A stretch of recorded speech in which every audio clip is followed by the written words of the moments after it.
Hello mga sisters, good morning. And ay kukuha tayo ng kapag ganitong laging umulan ay saka month of August dito sa amin, lagi namin inaabangan yung paglabas ng kabuti. Ito yung kabuti na malapit lang dito sa bahay, so kukuha tayo at hahatiin namin ni Eric dahil gustong gusto ito ni Milen. So ayan mga ka-sisters, malapit lang dito sa bahay. Yun ang bahay ko. Tapos dito yung kabuti. Yan. Ang dami niya. Napakarami. Mga ka-sisters, harvest tayo ng kabuti.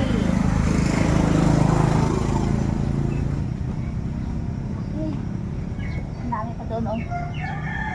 May langgam. Lagi kasi itong tumutubo dito.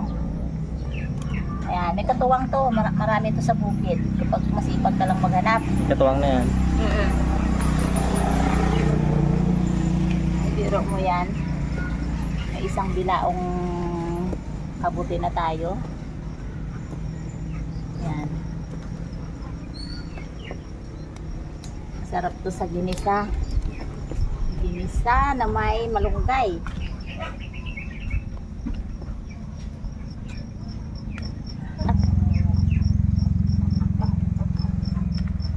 Yan. Kagabi to, kahapon pa lang to, may sukol na to. Kaso ay... Sukol pala kapon. Oo. Ayun o.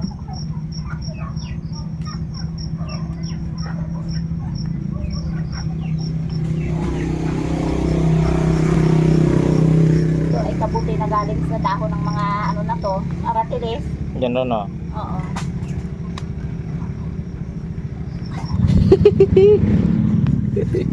Sukol pa tayo iba mo. Bularo. Kabuti. Harvest ng kabuti. Yan. Aratilis yan. Sa dahon ng aratilis. Babaan. Abo, ito dipin. Dami?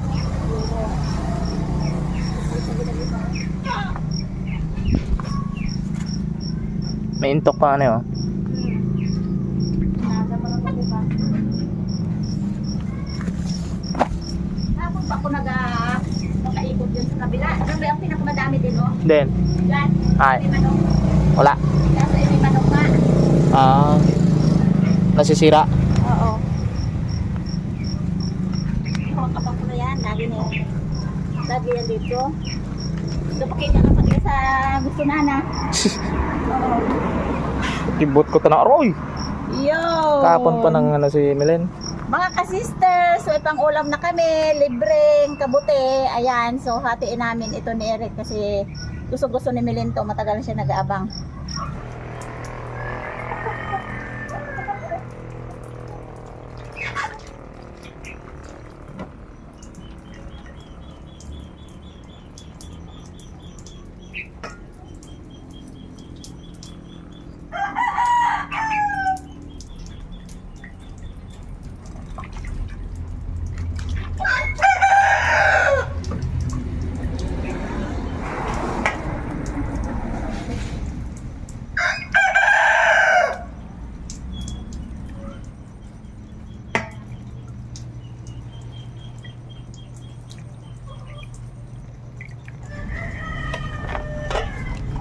Hugasan pa ulit kasi yung putik talagang nanonood doon sa pinakapayong ng kabuti.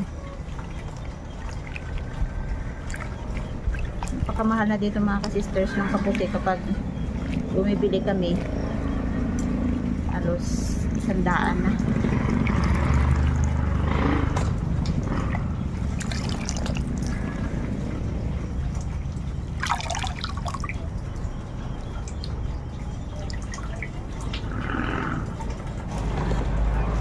Kasabay nitong mga pinutulan ko, kaya bawat taon yan ay may sumisibol.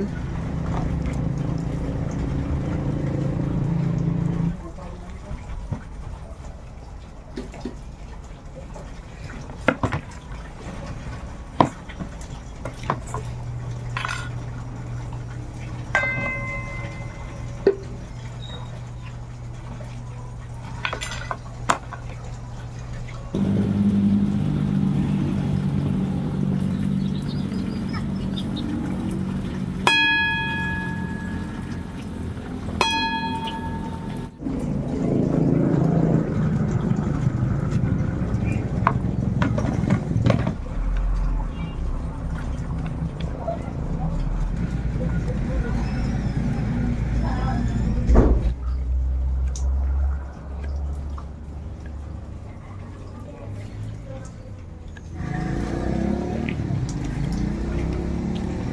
nandiyan ang ulan.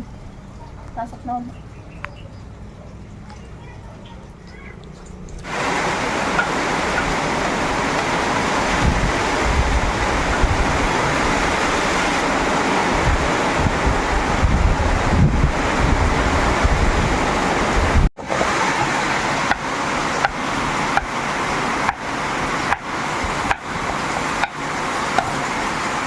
Tigil talaga ang ulan. Hindi na tayo talaga maka-urma sa labas.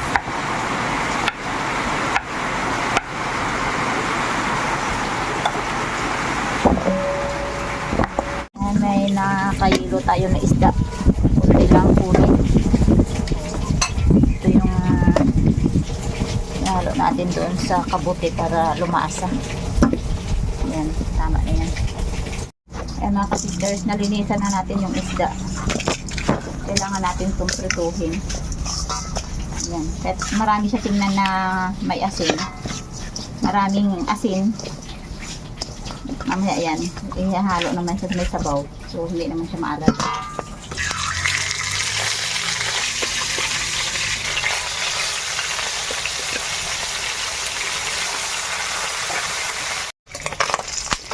Hindi na magapisik-pisik yan kasi yan ay luto na.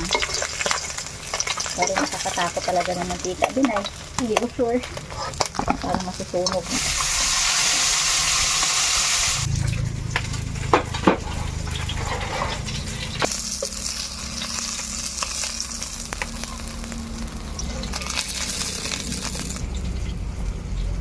Gamit tayo ng mantika.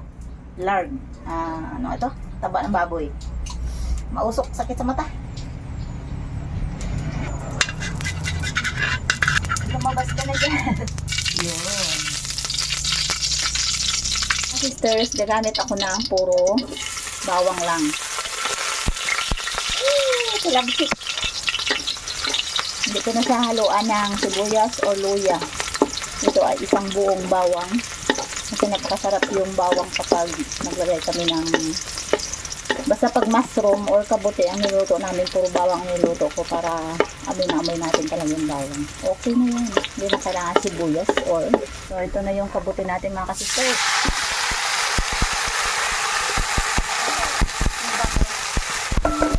Mabas yung aroma talaga ng bawang.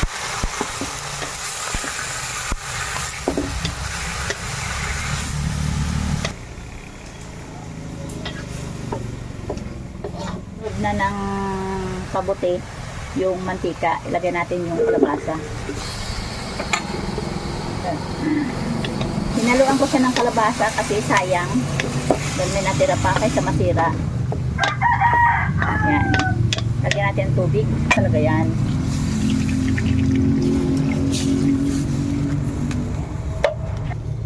Lagyan ko kaagad siya ng patis para lumasa sa bowl. Lagyan natin ng kunting paminta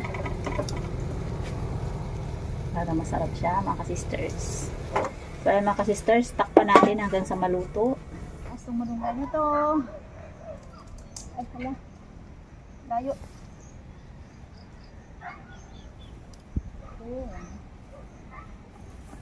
Napakasagana tayo sa malunggay kasi umulan.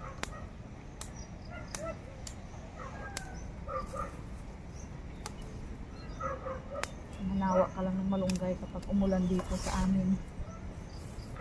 Pagdating ng sobrang ulan naman, malalagas yung dahon. Ubos. Oh!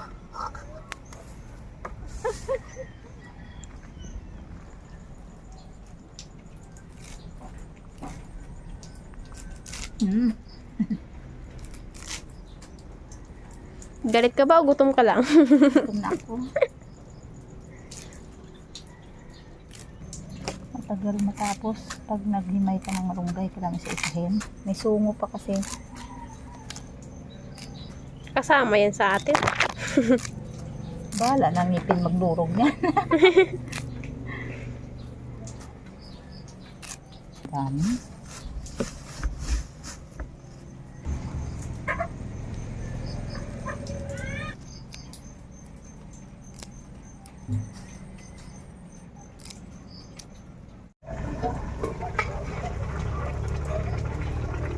Wow! Sarap ng sakay. Ito na yung kalabasa. Yun ako. Tayo mga ka-sisters, lagyan natin siya ng malunggay. Yung tama lang. Yan. Yung ibang malunggay na nakuha ko ay pang tsaa. Gagawin natin tsaa. Yan. Yung isda ang pangpalasa natin. Ang sarap niyan. Okay, tama na yan. Kunting kulo pa hanggang sa maluto yung malunggay. Tingnan natin kung may lasa. Yan, dagdagan natin ng kunting asin. Kasi sa patis ay hindi masyadong fix ang lasa. Yan. Kulo-kulo. Okay na.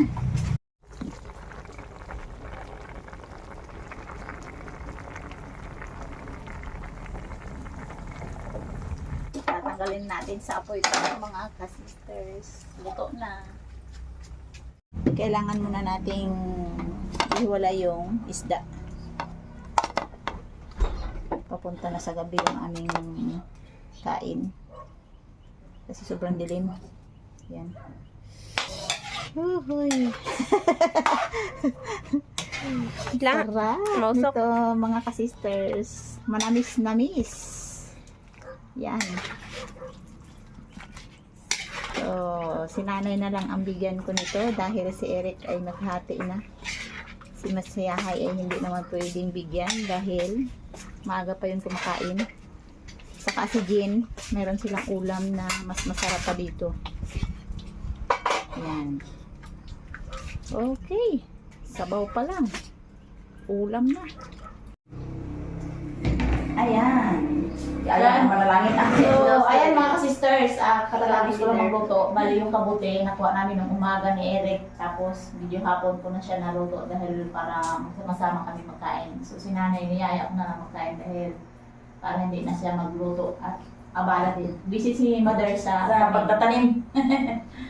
So, ayan, pray tayo si Aya daw. O, si Aya. Sige. Eh Lord, maraming salamat sa pagkain sa atin. Karanasan ko ng kapatid sa bawat blessing. Salamat sa pagkain. Amen. Thank you Lord sa protection and guidance. Daw lang lang man, hindi ka mapakinggan. That is Jojo, your Jojo. name. Okay, is lapu-lapu. Unahin ko ang gulay. Ang nanay. Idikit mo dyan. Diyan lang. Alam ko na yan.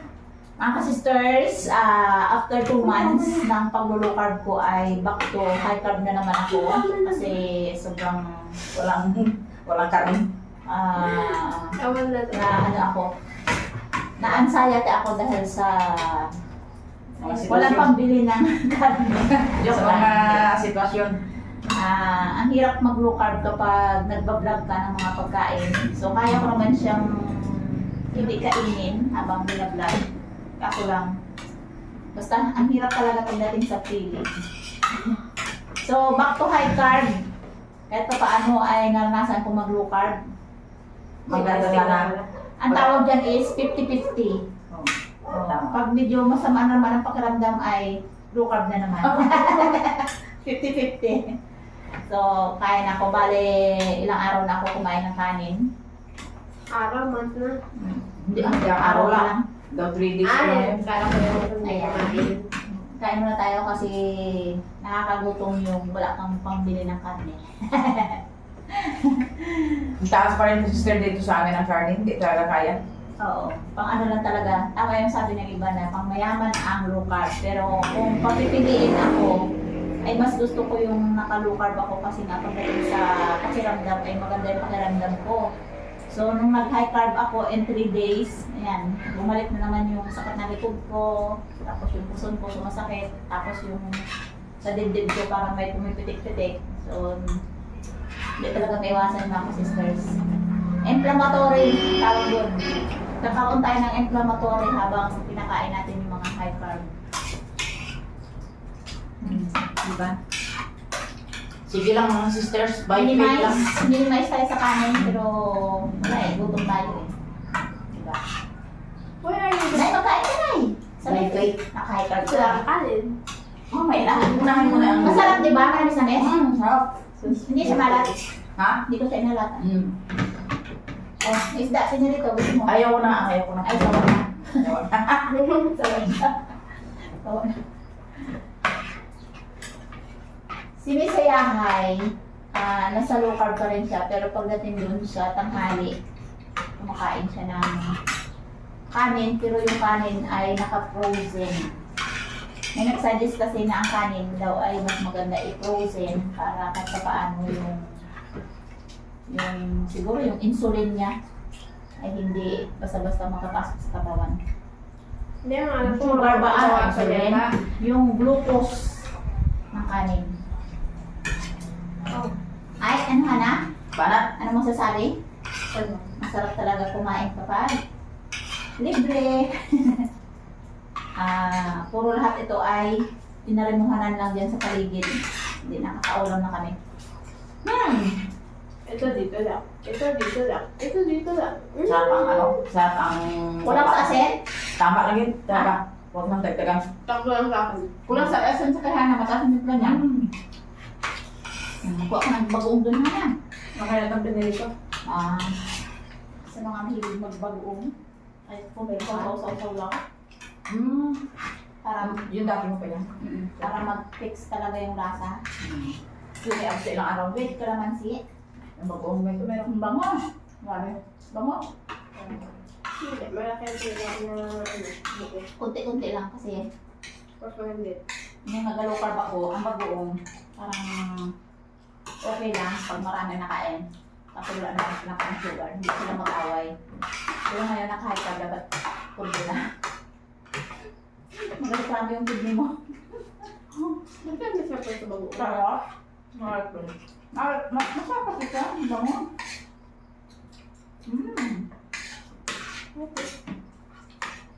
So, ay mga sisters, solved na ang aming kainan. Makunan. Nakalibre na. Masarap pa. Masustansya. So, see you next videos mga sisters. Thank you and bye-bye! Salamat sa inyong panonood.